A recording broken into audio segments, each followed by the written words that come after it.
सर्वभूते बुद्धिरूपेण संस्थिता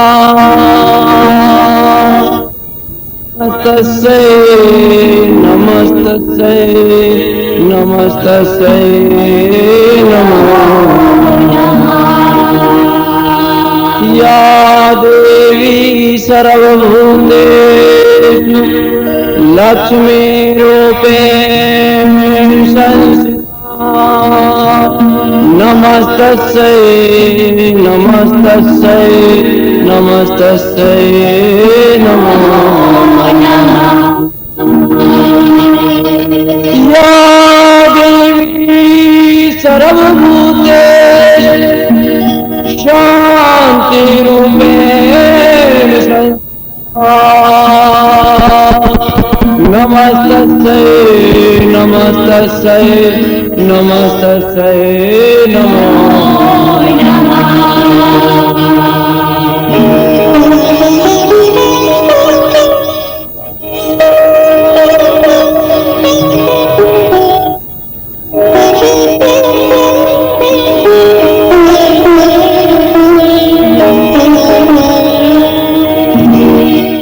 माँ की महिमा का बखान कौन कर सकता है। माँ की महिमा अपरंपार है।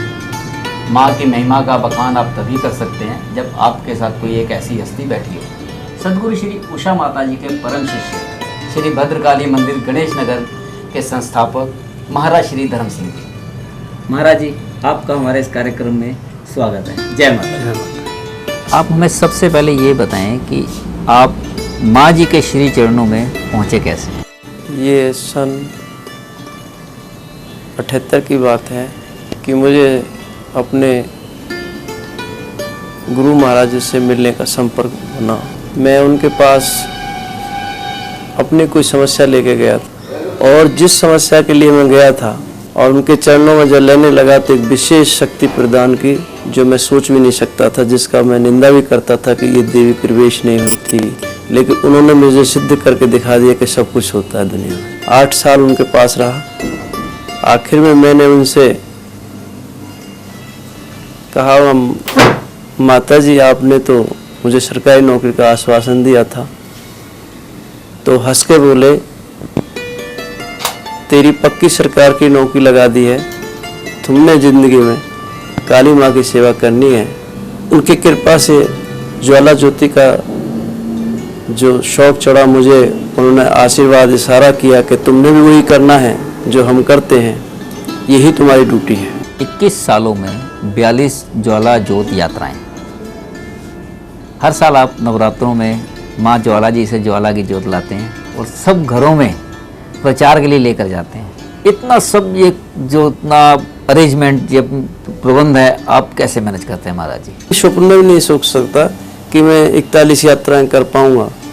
और व्यवस्था अपने आप ही उनके नाम में इतनी शक्ति है। ज्वाला ज्योत हम अकेले नहीं जाते, बल्कि 1 बस 2 बस कभी कभी 3 बस भी भर के संगत जाती है।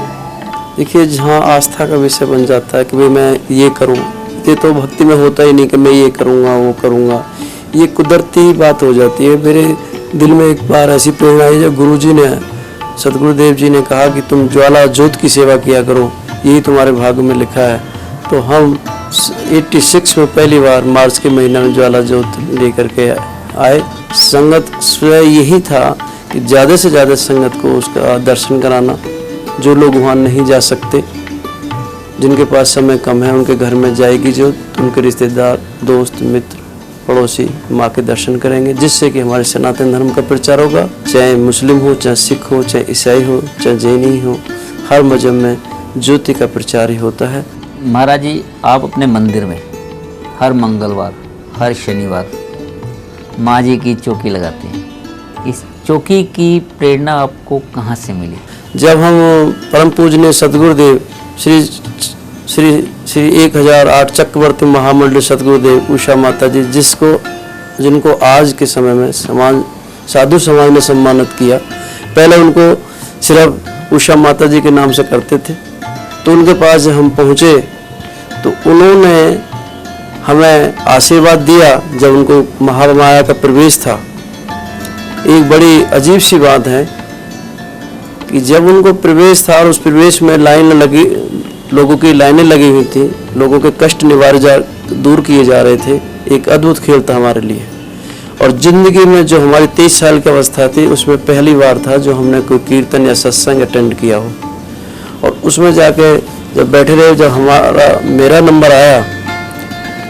नंबर आया तो बहुत ही अचंभे वाली बात है कि मेरे सिर पर जैसे ही माता जी के शरीर में महाकाली का प्रवेश के स्वरूप में बैठी हुई थी, तो हाथ रखा तो उन्होंने मेरे सब कुछ बताया कि आपका बेटे काम बांध रखा है, आपका स्वास्थ्य खराब है।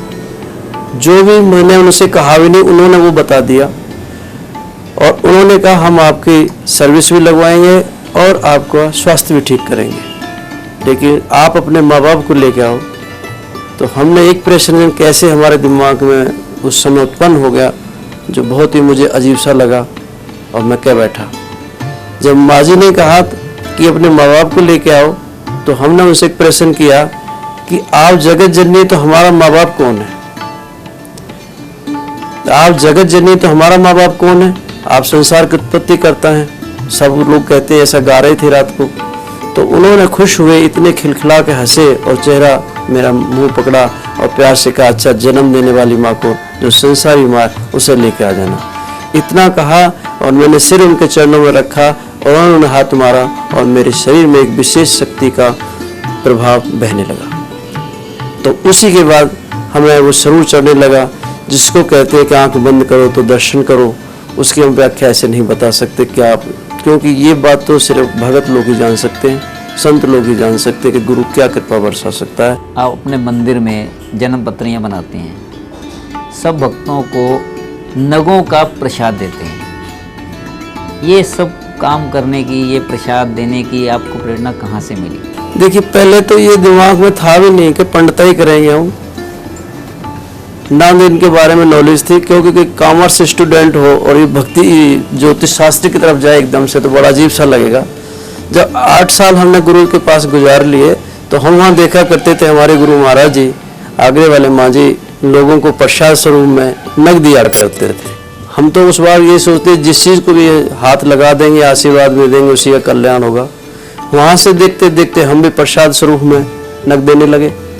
प्रसाद स्वरूप में नग देने लगे। वो कौन नग होते थे? उपनग, जैसे गोल्डन टोपाज है, मोती की जगह मून स्टोन है, टाइगर है, पन्ने की जगह उपल है, हम भी देने लगे।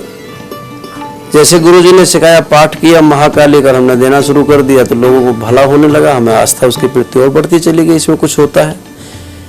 लेकिन कुछ लोग कहते हैं कि ये कुछ नहीं है, वही रत्नों पर विश्वास करना बेकार है। लेकिन हम ये कहते हैं, धीरे धीरे हमारा इतना विश्वास बढ़ता चला कि जब भृगु संहिता में इन पत्थरों को रत्न की उपाधि दी है, तो उन्होंने क्या भृगु ऋषि झूठे थे जिन्होंने ज्योतिष शास्त्र का नींव रखी? तो उन पर विश्वास बढ़ता चला गया।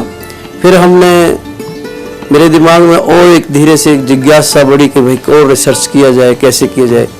फिर कुछ ब्राह्मणों भाइयों से, कुछ पंडितों से, कुछ ज्योतिषों से, कुछ शास्त्र पर पढ़ के हम ओरिजिनल नल देने लगे। अब जैसी जिसकी श्रद्धा होती है, कोई नहीं खरीद सकता महंगे नग, तो हम उनको प्रथम दे देते हैं। जो अफोर्ड कर सकता है उसको अच्छा नग मंगवा देते हैं। और ये कहना कि ये नगों में कुछ नहीं है, ये बिल्कुल व्यर्थ बात है। यदि ईश्वर ने कोई चीज़ बनाई है, जो धरती माँ ने गोद में चीज़ समाई हुई है, उसको कैसे कह दें कि ये व्यर्थ है, कुछ नहीं कर सकते? वे शर्त है उसको बताने वाला, और जरूरतमंद के लिए देगा तो उसको अवश्य फायदा होगा। महाराज जी, मैं आपके मंदिर में देखता हूँ, काफ़ी लोग आते हैं, महाराज जी मेरे सिर में दर्द है, यहाँ दर्द है, वहाँ दर्द है, और आप सबको दवाई देते हैं। आपने ये दवाई देने की डिग्री ले रखी है या माँ का आशीर्वाद है? गुरु की कृपा है कि मैं आयुर्वेद रत्न भी हूँ, लेकिन मुझे इतना समय नहीं मिलता कि मैं दवाइयाँ बांटूँ। कुछ दिन के लिए दवाइयाँ बांटी तो दवाई देसी बनाने का टाइम ही नहीं बचता हमारे पास, और दवाई देसी बांटते तो पैसे चार्ज करने को दिल नहीं करता कि कोई बच्चा है मेरे पेट में दर्द हो रहा है और उसको हमने दिया। अधिकतर तो हम अब इसी पर विश्वास करते हैं कि जो भगवती के नाम से हमसे जो दे सेवा हो जाती है जनता की, हम निःशुल्क सेवा करते हैं। कोई धागा, कोई मंत्र, कोई यंत्र, कोई तंत्र, कोई चीज़ हमें जो हम बना सकते हैं, जो हम दे सकते हैं, जो गुरु जी ने हमें दीक्षा दी है, तो वे उन मंत्रों का हम सिद्ध करके पाठ करके देते हैं और उनके कल्याण होते हैं। इसीलिए आज इतना बड़ा मंदिर बन चुका है और लोगों का विश्वास अटल हमारे पास जमा हुआ है। कितने ऐसे केस हैं जो आपको खुद बताएंगे या आप देखते रहते हैं मंदिर में, देखिए कि क्या होता है। आप अपने भक्तों को, माँ के सेवकों को क्या संदेश देना चाहते हैं? समाज सेवा, संगत सेवा, बड़ों की सेवा, गुरुओं की सेवा, वेद शास्त्रों की सेवा, प्रेम, दुख दरिद्रों की सेवा, जिस तरह भी कोई कर सकता है वैसे जो सेवा करेगा। और सिमरन जो होता है वो आत्मा से होता है और सेवा जो होती है वो शरीर से होती है। तो सेवा सिमरन करने से ही परमात्मा की या महामाया की प्राप्ति हो सकती है। हम ये सब जगह जहाँ जाते हैं ज्योत को लेकर के यही पहले कहते हैं कि भाई संगत की सेवा और भगवान का सिमरन, ये जीवन रूपी नैया को पार दोनों ही मिलकर लगा सकते हैं। यही आदेश हमारे गुरु महाराज जी का था। यही आदेश को हम और ज्वाला ज्योत को, सनातन धर्म को आगे की तरफ प्रचार की तरफ ले जाते हैं।